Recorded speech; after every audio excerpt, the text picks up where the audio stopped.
Okay. तो बहुत बहुत स्वागत है आपका रुद्रालय क्लास में। सबसे पहले आपको बहुत बहुत नमस्कार और आभार हमसे जुड़ने के लिए। आज की वीडियो क्लास से हम स्टार्ट करते हैं क्लास 12th बायोलॉजी का chapter number 6 molecular basis of inheritance. हम जानते हैं जो हमारी दूसरी यूनिट थी अनुवांशिकी, उसमें दो चैप्टर थे, चैप्टर नंबर 5 और चैप्टर नंबर 6। अनुवांशिकी यूनिट टोटल 18 मार्क्स की थी, जिसमें से लगभग 10 मार्क्स के क्वेश्चन आपको चैप्टर नंबर 5 से मिलेंगे और 8 मार्क्स जो बचे हैं वो आपको मिलेंगे चैप्टर नंबर 6 से। अर्थात इस चैप्टर से लगभग आपको 8 नंबर के क्वेश्चन देखने को मिलेंगे। तो अगर आप इस चैप्टर को बहुत अच्छे से पढ़ेंगे तो 8 के 8 नंबर आपके सही निकलेंगे। बात करते हैं इस चैप्टर में हमें क्या क्या पढ़ना है और ये चैप्टर हमारे जीवन में क्या क्या महत्व रखता है। तो इस चैप्टर जो है वो नॉलेज की दृष्टि से तो बहुत ज़्यादा इम्पॉर्टेंट है ही, साथ साथ में हमारे जीवन के बारे में भी बहुत कुछ बताता है। सबसे पहले बात करते हैं कि इस चैप्टर में सिलेबस में क्या क्या मेंशन किया गया है जिसको हमें डिटेल में पढ़ना है। तो इस चैप्टर में मेंशन किए गए हैं आनुवांशिक पदार्थ और आनुवांशिक पदार्थ की खोज, पहला टॉपिक है। दूसरा टॉपिक है डीएनए एक आनुवांशिक पदार्थ, अर्थात डीएनए एक आनुवांशिक पदार्थ है, यह कैसे सिद्ध है और इसको सिद्ध करने के लिए जो भी प्रयोग किए गए हैं उनको आपको इसमें पढ़ना होगा। फिर पढ़ना होगा डीएनए बनाम आरएनए, अर्थात डीएनए और आरएनए के बारे में, जिसमें डीएनए और आरएनए की संरचना और इनके बीच में तुलना आपको पढ़नी होगी, जिससे हर साल एग्जाम में क्वेश्चन जरूर पूछे जाते हैं। नेक्स्ट और इम्पॉर्टेंट पार्ट है डीएनए पैकेजिंग, क्योंकि एक बहुत बड़ा क्वेश्चन बनता है कि डीएनए जो इतने लंबे होते हैं सूत्र, वो कैसे हमारे गुणसूत्र के भीतर पैक होते हैं। तो इसको हम लोग डिटेल में जानेंगे डीएनए पैकेजिंग में। फिर जानेंगे डीएनए का रिप्लिकेशन कैसे होता है, अर्थात कई सारी जो इसकी प्रतियां हैं वो कैसे बनती रहती हैं। और फिर पढ़ना है आपको सेंट्रल डोग्मा, और फिर पढ़ना है अनुलेखन, और इसके बाद इम्पॉर्टेंट टॉपिक है आनुवांशिक कोड्स या जेनेटिक कोड्स इसको बोलते हैं। और इसके बाद है रूपांतरण कैसे होता है डीएनए का। और नेक्स्ट है जीन अभिव्यक्ति का नियमन और लय कोपेरान मॉडल। और फिर बहुत इंपॉर्टेंट टॉपिक है जीनोम एवं मानव जीनोम प्रोजेक्ट। और सबसे लास्ट में जो कमिंग सून टॉपिक है, अर्थात एग्जाम में आने वाला टॉपिक है, वो है डीएनए फिंगरप्रिंटिंग। तो इन सभी टॉपिक्स को आपको बहुत अच्छे से पढ़ना होगा, तभी जाके आपके 8 नंबर क्लियर हो पाएंगे। चलिए बिना समय वेस्ट किए हम हमारे पहले टॉपिक अर्थात आनुवांशिक पदार्थ की खोज को स्टार्ट करते हैं। आनुवांशिक पदार्थ की खोज से पहले हमको आनुवांशिक पदार्थ तक पहुंचना होगा कि वास्तव में यह आनुवांशिक पदार्थ होगा क्या या होता क्या है। आज हम बहुत अच्छे से जानते हैं, हम और आप बिना कुछ बताए ही बता देते हैं कि जो आनुवांशिक पदार्थ है वो डीएनए है। लेकिन क्या कभी आपने सोचा कि इससे पहले जब ऐसा ज्ञान नहीं था तो लोगों ने कितनी मेहनत किया है, वैज्ञानिकों ने कितनी मेहनत और कितने प्रयोग किए हैं, जिसके बदौलत आज हमको ये पता है कि हमारा जो आनुवांशिक का आणविक आधार है या वंशागति का आणविक आधार है वो डीएनए है, ना कि कुछ और। तो सबसे पहले जान लेते हैं कि वंशागति का पदार्थ या आनुवांशिक पदार्थ क्या है। तो इसको समझने से पहले आप जनन के बारे में यदि अच्छे से समझते हैं तो ये ज़रूर रिलेट कर पाएंगे। हम सभी जानते हैं कि जो जनन जीवों का एक प्रमुख लक्षण होता है, इसके द्वारा जीव अपने समान संतति को उत्पन्न करते हैं। इसमें नर और मादा आप इनके जो युग्मक होते हैं वो आपस में फ्यूज करते हैं और इसके बाद जाइगोट बनता है और जाइगोट से नए जीव का निर्माण हो जाता है।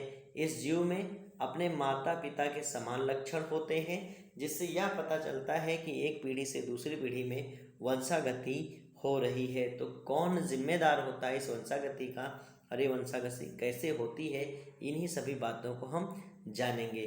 तो जो ये संतान होती है इनमें क्या कहते हैं, पीढ़ी दर पीढ़ी जो है आनुवांशिक लक्षणों की वंशागति चलती रहती है।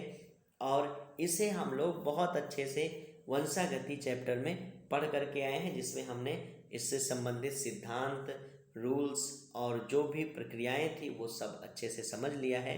अब हम जानते हैं कि यह अनुवांशिक पदार्थ क्या होता है। चूँकि हम जानते हैं कि जो प्रत्येक जीव होता है वो जायगोट नामक एक कोशिका के रूप में अपना जीवन प्रारंभ करता है, अर्थात हम सभी अपना जीवन कहाँ से प्रारंभ करते हैं, जायगोट रूपी एक कोशिका से प्रारंभ करते हैं। उसके बार बार विभाजित होने पर बनी कोशिकाओं के विभेदन से संपूर्ण जीव का निर्माण होता है।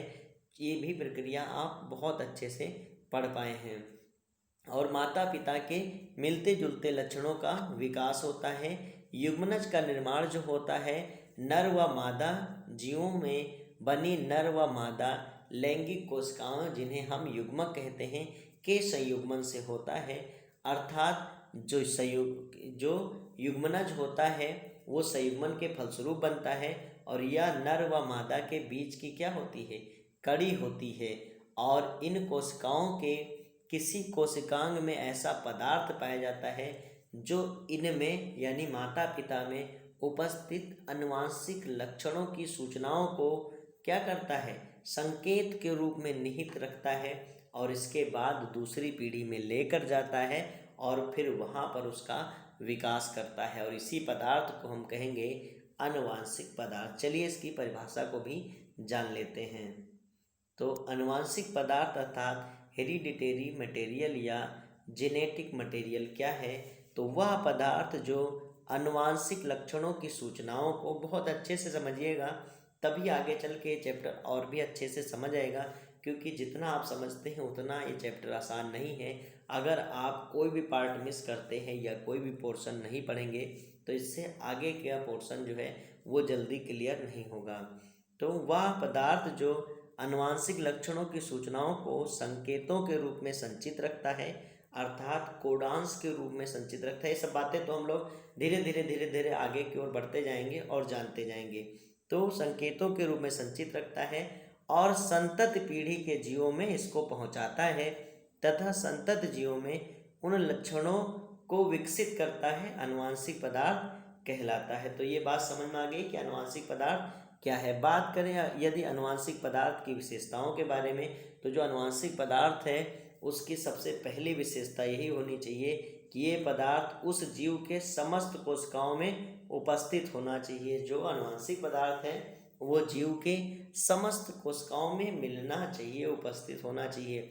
ऐसा नहीं होता, जैसे हम लोग भी जानते हैं कि जो हमारा डीएनए होता है वो शरीर की हर कोशिका में सेम होता है। ये बात आप जानते हैं, क्योंकि जो हमारा वजूद है वो डीएनए की वजह से ही है। यदि डीएनए में जरा सा भी चेंज हुआ होता तो हम आप और कुछ होते आज।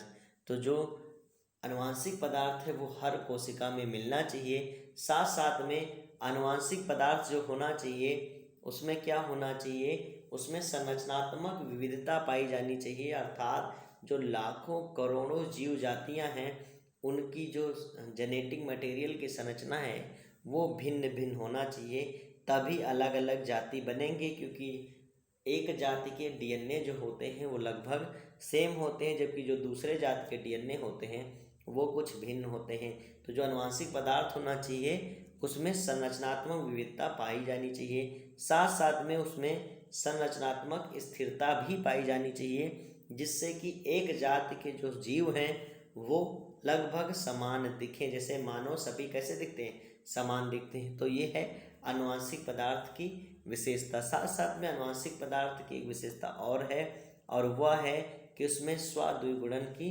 क्षमता पाई जानी चाहिए, अर्थात वह अपने कई कॉपी को बना सके। और ये किस में होता है, डीएनए में ऐसा गुण होता है। और चूँकि यह अपनी जो प्रतियों को बनाएगा, कॉपियों को बनाएगा, तभी तो इस संतानों में जा कर के पहुँचेंगी। इस तरह हम कह सकते हैं कि जो आनुवंशिक पदार्थ होता है वो इन गुणों को ज़रूर रखना चाहिए, और साथ साथ में जो आनुवंशिक पदार्थ है उसमें एक विशेष गुण और होना चाहिए, और वो है कि उसमें समय समय पर अनुकूलन की क्षमता होनी चाहिए और उत्परिवर्तन की क्षमता भी होनी चाहिए। हम सभी जानते हैं कि जैव विकास में उत्परिवर्तन का बहुत ज़्यादा योगदान है, क्योंकि समय समय पर जीन और डीएनए के स्ट्रक्चर्स में कुछ ना कुछ बदलाव होते गए, जिनसे कि नए लक्षण हमारे अंदर विकसित होते चले गए। और लास्ट में कहें तो आनुवंशिक पदार्थ में अनुलेखन अर्थात ट्रांसक्रिप्शन तथा अनुवादन अर्थात ट्रांसलेशन की क्षमता होनी चाहिए, जिससे ये सूचनाओं को ऐसे पदार्थ में अनुलेखन कर सकें जो कोशिकीय उपापचयी क्रियाओं के लिए आवश्यक प्रोटीन और एंजाइम्स हार्मोन्स का भी संश्लेषण कर सके। तो ये है अनुवांशिक पदार्थ का इंट्रोडक्शन। अब जानते हैं कि अनुवांशिक पदार्थ की खोज कैसे हुई और किसे माना गया। तो उसको समझने के लिए हम शुरुआत से शुरुआत करते हैं, और वह शुरुआत हुई 1665 में, जब श्री रॉबर्ट हुक जी ने कोशिका की खोज किया। और कोशिका की खोज आपने इससे पहले और कोशिका के बारे में बहुत डिटेल में ज़रूर पढ़ रखा होगा। यदि आपने पढ़ा है तो आपको ये बताना है कि कोशिकाएं कितने प्रकार की होती हैं। आप हमें कमेंट बॉक्स में ज़रूर जवाब दें। तो 1665 में रॉबर्ट हुक जी ने कोशिका की जब खोज किया, इसके बाद क्या हुआ, रॉबर्ट ब्राउन ने यूकैरियोटिक कोशिका में केंद्रक की खोज किया, और जिससे पता चलने लगा कि कोशिका के भीतर एक कोशिका का मॉनिटर होता है जिसे कहते हैं केंद्रक। और फिर इसके बाद नगेली ने पादप कोशिकाओं के केंद्रक में दंडवत अर्थात एक डंडे के समान संरचनाओं को देखा, जिसे वाल्डेयर ने लगभग सन 1888 में क्या नाम दिया, गुणसूत्र नाम दिया। बात क्लियर हो गई कि सबसे पहले कोशिका खोजी गई, फिर कोशिका का केंद्रक खोजा गया, और फिर खोजा गया गुणसूत्र। अब आप समझने का प्रयास करिए, जब गुणसूत्र खोजा गया तो एक वैज्ञानिक थे जिनका नाम था वान बेनीडेन ने यह अपने प्रयोगों द्वारा स्पष्ट किया कि जो सभी दैहिक कोशिकाओं में गुणसूत्रों की संख्या समान होती है, अर्थात जो जीव होता है उसकी सभी दैहिक कोशिकाओं में गुणसूत्रों की संख्या समान होती है, तथा युग्मक कोशिकाओं में गुणसूत्रों की संख्या आधी रहती है। अतः यह स्पष्ट हो गया कि अनुवांशिक पदार्थ गुणसूत्रों पर पाया जाता है। अब गुणसूत्र की खोज होने के पश्चात वैज्ञानिक गुणसूत्र को ही अनुवांशिक पदार्थ का वाहक मानने लगे, अर्थात जो अनुवांशिक पदार्थ है वो गुणसूत्र पर ही स्थित है। ये बात सबको पता चलने लगी। अब हुआ गुणसूत्र के स्ट्रक्चर्स को जानने की बारी आई कि गुणसूत्र बना किससे होता है।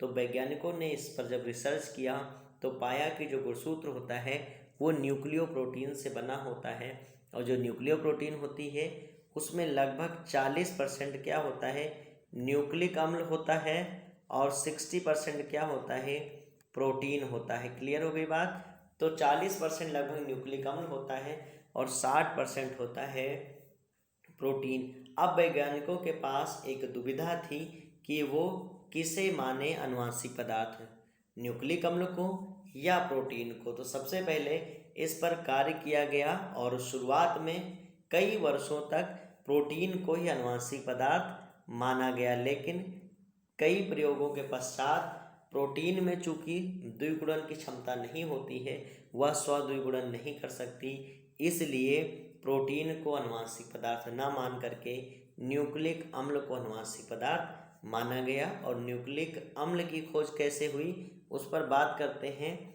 तो इस खोज का श्रेय जाता है फ्रेडरिक मिशर जी को, और फ्रेडरिक मिशर जी ने पश कोशिकाओं में फास्फोरस युक्त पदार्थ को अलग किया, जिसे इन्होंने, चूंकि ये न्यूक्लियस से मिला था इसलिए इसका नाम न्यूक्लिन दिया। और जो फास्फोरस था इसमें चूंकि सल्फर था नहीं, और बिना सल्फर के प्रोटीन का निर्माण होता नहीं, इसलिए ये तो बात पता चल गई कि प्रोटीन ना हो करके कोई अलग पदार्थ है, और इसे इन्होंने नाम दिया था न्यूक्लिन। इसकी अम्लीय प्रकृति के आधार पर अल्टमान ने न्यूक्लिन को न्यूक्लिक अम्ल कहा, और इस तरह न्यूक्लिक अम्ल जो है शब्द आया खोज में। और इसके बाद वैज्ञानिक कोसेल ने काफ़ी वर्क किया, और लगभग 1893 में कोसेल ने न्यूक्लिक अम्ल के रासायनिक घटकों का पता लगाया, और इसके लिए उन्हें नोबेल पुरस्कार मिला, जिसमें इन्होंने ये बताया था कि जो न्यूक्लिक अम्लों के विखंडन से 4 प्रकार के नाइट्रोजनी क्षारक बनते हैं, तथा फास्फोरिक अम्ल व कुछ कार्बोहाइड्रेट्स प्राप्त होते हैं। उन्होंने यह देखा कि थाइमस ग्रंथि की कोशिकाओं से प्राप्त केंद्रकीय पदार्थ में मुख्यतया 2 प्रकार के नाइट्रोजनी क्षारक पाए जाते हैं। पहला था प्यूरीन क्षारक, जिसमें आता है एडेनिन और ग्वानिन। क्या आता है? एडेनिन और ग्वानिन। दूसरा था पिरीमिडीन क्षारक, जिसमें आता है साइटोसिन और थायमिन। ये आगे हम लोग बहुत अच्छे से पढ़ेंगे जब हम डीएनए की संरचना को जानेंगे। चूँकि ये खोज बहुत ही विशेष थी, इसलिए इनको नोबेल पुरस्कार भी दिया गया था। बाद में वैज्ञानिक लेविन थे। क्या नाम था उनका? लेविन नाम के वैज्ञानिक ने ये भी पता लगाया कि कुछ जीव ऐसे भी हैं जिनकी कोशिकाओं में डीएनए ना होकर के एक विशेष प्रकार का न्यूक्लिक अम्ल पाया जाता है। और इस तरह पता चल गया कि जो न्यूक्लिक अम्ल है वो एक ना होकर के दो तरह का हो सकता है। तो इस तरह शीघ्र ही यह पता चल गया कि कोशिकाओं में दो प्रकार के न्यूक्लिक अम्ल होते हैं, डीऑक्सीराइबोन्यूक्लिक अम्ल और राइबोन्यूक्लिक अम्ल, डीएनए और आरएनए। तो ये था कि आनुवांशिक पदार्थ कौन है और आनुवांशिक पदार्थ कितने प्रकार के होते हैं। तो शुरुआत से हमने शुरुआत किया और अंततः हमें ये अब पता चल चुका है कि आनुवांशिक पदार्थ दो तरह के होते हैं, डीएनए और आरएनए, जिसमें से कुछ वायरसों में जो आरएनए है, कुछ वायरस तथा बहुत ही जो सूक्ष्म जीव हैं उनमें आरएनए जो है वो आनुवांशिक पदार्थ का कार्य करता है। बाकी सभी जीवों में डीएनए आनुवांशिक पदार्थ का कार्य करता है।